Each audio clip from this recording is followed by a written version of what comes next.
मैं दिल्ली प्रदेश निष्काम व्यापार संगठन का अध्यक्ष जी.के. भल्ला बोल रहा हूँ।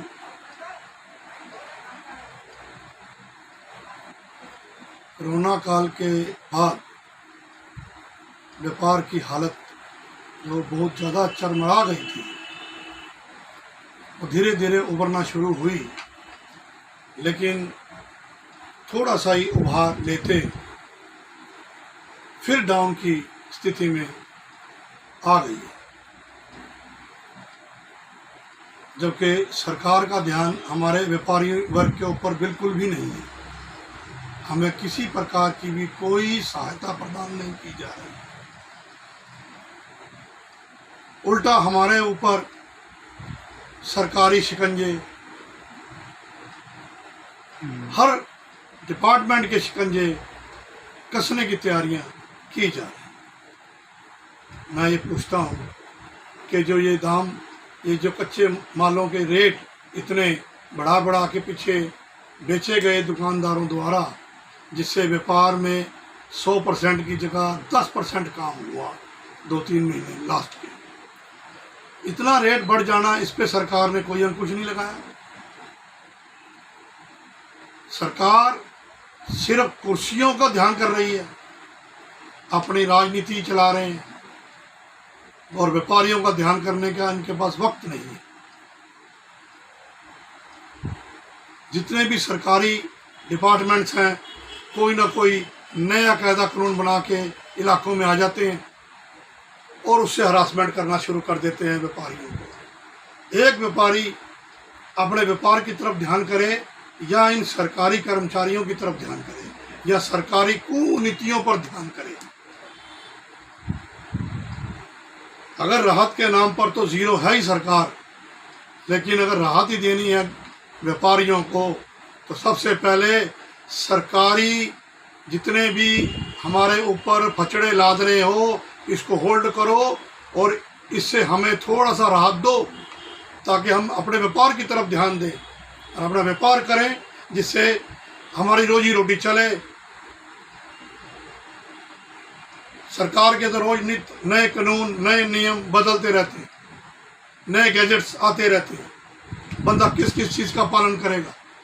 पहले भी व्यापार चलते थे, आज भी व्यापार चलेंगे, आज भी चलाएंगे। व्यापारियों के हौसले खराब नहीं हुए, उनका वक्त खराब हुआ है, लेकिन उस वक्त का साथ हम तो गवर्नमेंट से इमदाद मांगेंगे, हमारे मोदी जी से इमदाद मांगेंगे हम तो। लेकिन हमारे मोदी जी का ध्यान हमारे व्यापारी वर्ग पे नहीं है। कहने को तो मेक इन इंडिया आपने प्रोवाइड किया है जी, मेक इन इंडिया आप बनाइए, हम आपके साथ हैं, लेकिन साथ देने के नाम पर सर आपका डिपार्टमेंट कोई साथ नहीं है। आज का पढ़ा लिखा युवा हिंदुस्तान छोड़ के बाहर भागने को उतारू है। उसको लगता ही नहीं कि हमारा भविष्य हिंदुस्तान में होगा। कितनी बड़ी ये विडंबना है। जिस हिंदुस्तान का भविष्य हिंदुस्तान से निकल के दूसरी कंट्री में अपना भविष्य खोज रहा है, उसको वो सुख सुविधाएं हिंदुस्तान में क्यों नहीं प्रोवाइड की जाती। इसके बारे में भी मोदी जी को सोचना चाहिए।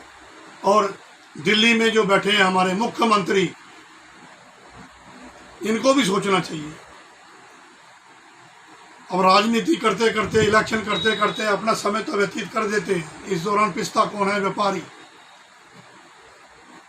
जो फैसिलिटी बाहर मिलती है बच्चों को, वो हिंदुस्तान में क्यों नहीं प्रोवाइड कराई जाती? वो हिंदुस्तान में प्रोवाइड हो तो बच्चे बाहर नहीं जाएं।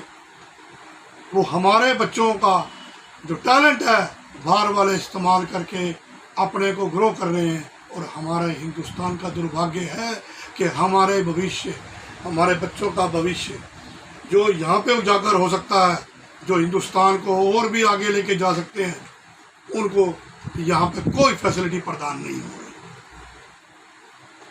काम करते करते एक युग बीत जाते हैं, कई युग बीत जाते हैं। अगली जनरेशन का वक्त आया तो हम किसके लिए काम करते हैं? दिल्ली सरकार मिनिमम वेजिस को बढ़ाने की तरफ लग जाती है। इस समय मिनिमम वेजिस इतने बढ़ा दिए गए हैं कि मजदूरों को बहुत ज़्यादा ही फैसिलिटी दे दी गई है। उतनी फैसिलिटी ओनर को नहीं है। एक फैक्ट्री वाले को नहीं है, कहाँ तक सरवाइव करेगा। इस बारे में भी सोचना दिल्ली सरकार का भी काम है और केंद्र सरकार का भी काम है। जहाँ जीएसटी की दरों को कम करके व्यापारियों को राहत देनी चाहिए थी, इसका विपरीत हो रहा है। जीएसटी में बढ़ोतरियाँ कर करके एक व्यापारी को काम से ही महरूम करने की तैयारी है। ये बड़े दुख की बात है। मैं आपसे एक अनुरोध करूंगा, मोदी जी, अगर जनता का विश्वास आपके ऊपर अटल है तो आपका भी ध्यान हमारे व्यापारियों की तरफ अटल होना चाहिए। एक दृष्टि व्यापारियों की तरफ भी रखो, जिसका व्यापार, अगर जिस मुल्क का व्यापार ठीक नहीं है उस मुल्क के हालात भी ठीक नहीं रहेंगे। क्या श्रीलंका वाला हाल हिंदुस्तान में देखना चाहेंगे आप? जहाँ पेट्रोल महंगा, सब चीज महंगी, क्या कर रहे हैं हम लोग? जिसका जो दिल करता है वो अपने आप मनमांगे रेट बढ़ा लेता है। इन चीजों पे कोई ध्यान ही नहीं है आपका। व्यापार और व्यापारी दोनों को बचाइए। अभी जो 1 जुलाई से जो एक फैसला किया गया केंद्र सरकार ने कि जी फर्स्ट यूज़ प्लास्टिक की आइटमें बंद हो जाएंगी या कर दी गई हैं, क्या इसका सब्स्टिट्यूट पहले निकाला गया है? रातों रात लाखों फैक्ट्रियां बंद हो गई हैं, लाखों बेरोजगार हो गए हैं लोग। क्या करेंगे वो? प्लास्टिक यूज़ चलाया भी तो बाहर वालों से, तो सारा बाहर जो काम होता है, बाहर में आज भी तकरीबन डिस्पोजेबल आइटमों का ही इस्तेमाल होता है। तो अगर हिंदुस्तान में उसकी वजह से कोई पोल्यूशन बढ़ रहा है या कोई गंदगी बढ़ रही है तो उस पे कानून बनाते हैं ना। सबसे बढ़िया बात तो ये थी, ना कि फैक्ट्री बंद कर दो। और सबसे बड़ा पोल्यूशन तो इंसान के अंदर भी होता है। कल को इंसान को ही बोल दो भाई तू तो मर जा, तेरे अंदर पोल्यूशन बहुत है। सोल्यूशन की तरफ ध्यान दो, एमएलए की तरफ ध्यान देना, इलेक्शन की तरफ ध्यान देना, वोटों की तरफ ध्यान देना, ये कौन सी राजनीति हो रही है? और व्यापारियों, जिससे हिंदुस्तान चलना है उस तरफ आपने ध्यान ही नहीं देना। कितना बड़ा दुर्भाग्य है हिंदुस्तान का। एक और अहम मुद्दा जो इंडस्ट्रियल एरिया में चल रहा है वो है डीपीसीसी का लाइसेंस और एमसीडी द्वारा प्रदान किया हुआ लाइसेंस।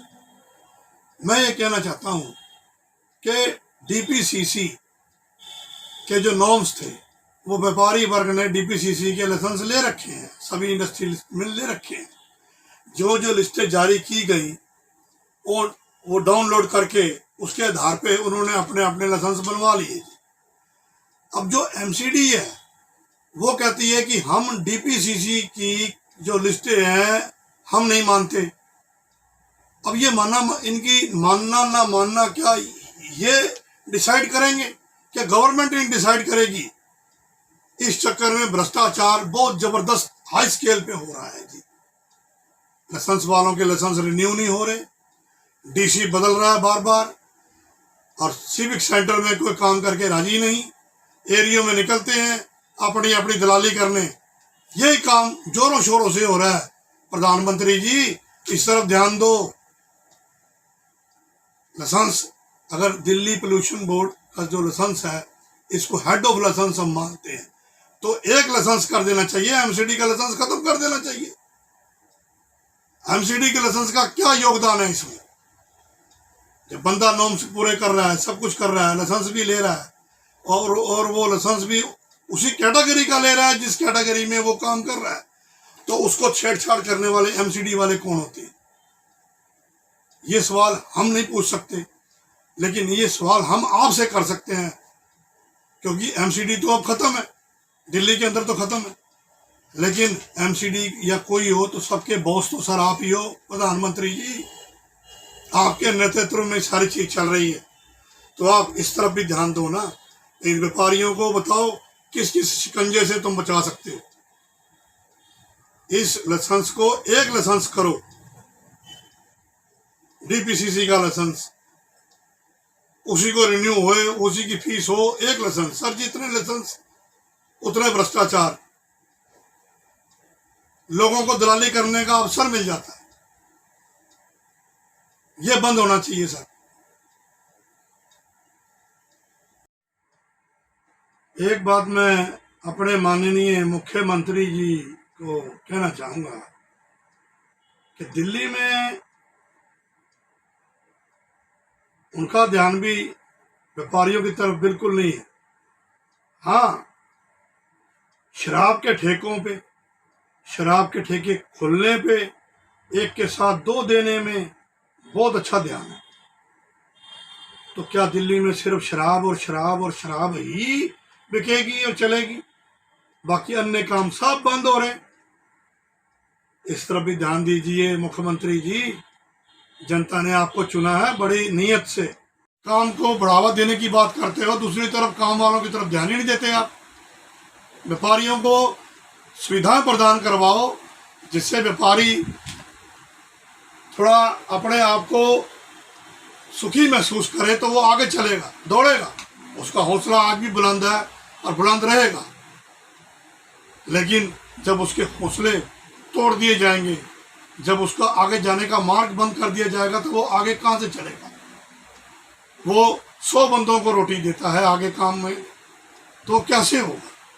इस चीज की तरफ गौर कीजिए। जीएसटी ये बाहर से आया है, उसको देख के आपने जीएसटी लगाई है, लेकिन बाहर क्या जीएसटी का रोल है, उस तरह से तो नहीं लगा जीएसटी। इसकी कैटेगरी बना दी गई है जीएसटी की।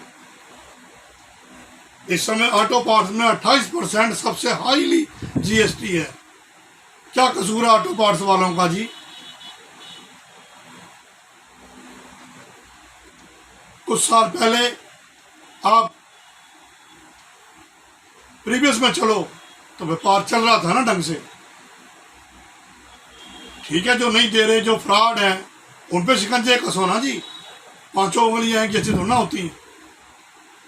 अगर कानून बनाया भी है, हम स्वागत करते हैं कानून का, लेकिन इसको लचीला करो जिससे व्यापारी वर्ग खुल के काम कर सके। और जो रॉ मटेरियल वाले काला बाजारी लोग हैं, इन पे अंकुश कसो, इनकी दुकानों में छापे मारो, इनके गोदामों में छापे मारो। जो रोक रोक के माल को बैठे हुए हैं, जो 1 के 10 होने का इंतजार करते हैं, माल मांगने पर कच्चा माल नहीं मिलता। बस मेरा यही अनुरोध है कि व्यापारी वर्ग का एक विशेष ध्यान दिया जाए, जिससे हिंदुस्तान का ग्रोह आज भी कायम है, कायम रहेगा।